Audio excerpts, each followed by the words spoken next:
बौद्ध काल में बुद्ध का एक बहुत ही प्रसिद्ध शिष्य हुआ, पूर्ण कश्यप। वो सच में पूर्णता को प्राप्त हो गया था, इसलिए उसे पूर्ण कश्यप कहा जाता था।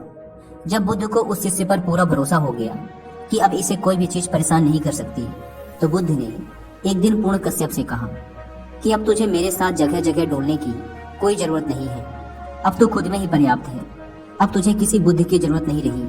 इसलिए अब तू गांव गांव और नगर नगर जाकर जो भी तूने मुझसे सीखा है उसे लोगों में लौटा। अब से यही तेरा काम है। तूने जो पाया है उसे लोगों में बांट।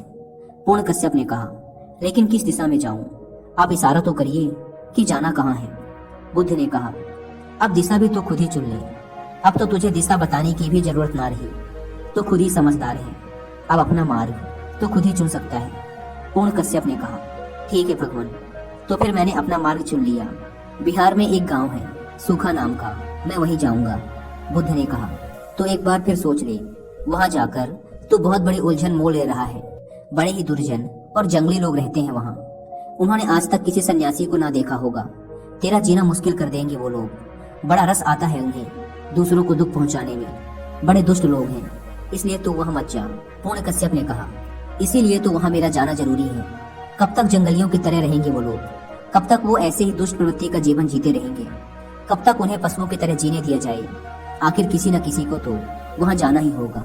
उन्हें मेरी जरूरत है, इसलिए आप मुझे वहां जाने की आज्ञा दें। बुद्ध ने कहा, फिर कहता हूँ, एक बार और सोच ले। ऐसा ना हो कि बीच सफर से ही वापस लौटना पड़े और तेरा काम अधूरा ही रह जाए। पूर्ण कश्यप ने कहा, जो सोचना था सोच लिया बुद्ध। अब तो बस आप आज्ञा प्रदान करें। बुद्ध ने कहा, ठीक है, तू जा, लेकिन जाने से पहले मेरे 3 प्रश्नों के उत्तर देता जा। पहला, अगर उन्होंने तुझे गालियां दी, तेरा अपमान किया, तब तू क्या करेगा? तेरे मन में कैसे विचार उठेंगे? पूर्ण कश्यप ने कहा, यह प्रश्न भी आप मुझसे पूछते हैं? आपको तो पता ही है कि अगर उन लोगों ने मुझे गाली दी, मेरा अपमान किया, तो मेरे मन में प्रसन्नता के भाव उठेंगे, यह सोचकर कि कितने भले लोग हैं, सिर्फ गालियां ही दे रहे हैं, मार नहीं रहे, वरना मार भी तो सकते थे।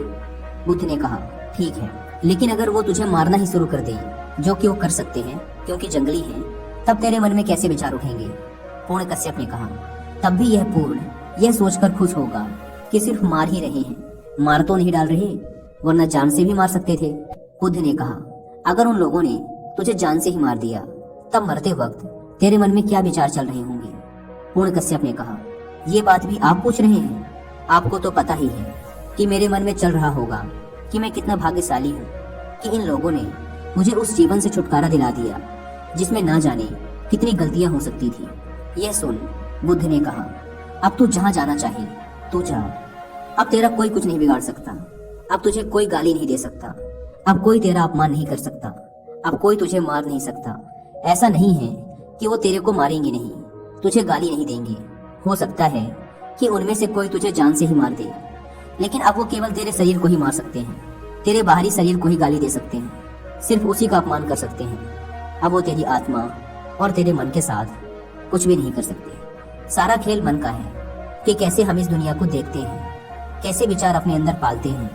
उसने मुझे मारा, उसने मुझे गाली दी, उसने मुझे लूट लिया, उसने मेरा अपमान किया। जो ऐसी गांठें मन में बनाकर नहीं रखते, उनका बैर शांत हो जाता है।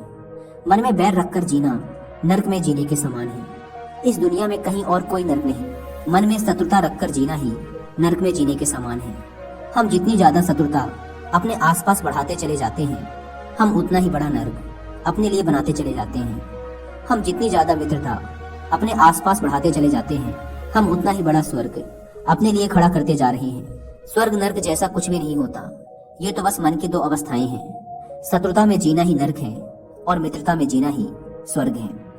जब कोई सारे जगत को मित्र की तरह देखता है, तब ऐसा नहीं कि सारा जगत उसके लिए मित्र हो जाएगा।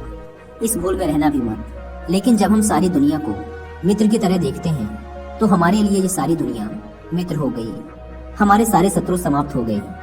और अगर कोई हमसे शत्रुता करेगा, तो वो शत्रुता उसके मन में होगी, वो उसकी पीड़ा पाएगा, हमें कोई पीड़ा ना दे सकेगा। इस संसार में शत्रुता से शत्रुता को कभी मिटाया नहीं जा सकता।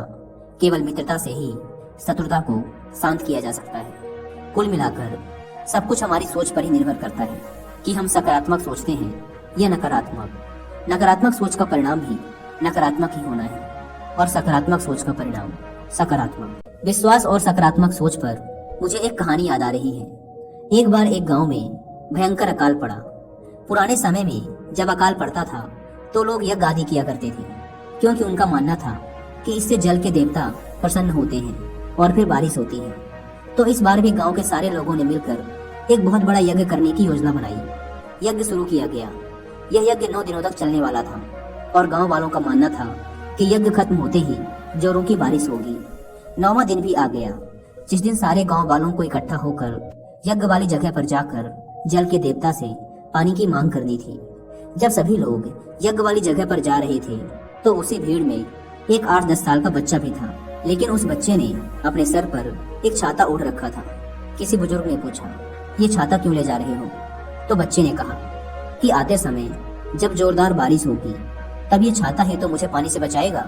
कितना विश्वास था उस बच्चे को कि बारिश तो जरूर होगी। उस छोटे से बच्चे ने सकारात्मक सोच और एक मजबूत विश्वास का परिचय दिया। अगर इसी विश्वास और सकारात्मक सोच के साथ हम अपना काम शुरू करें तो हो सकता है कि थोड़ा समय लग जाए, लेकिन यकीन मानिए कि उस काम में हमारी सफलता निश्चित है।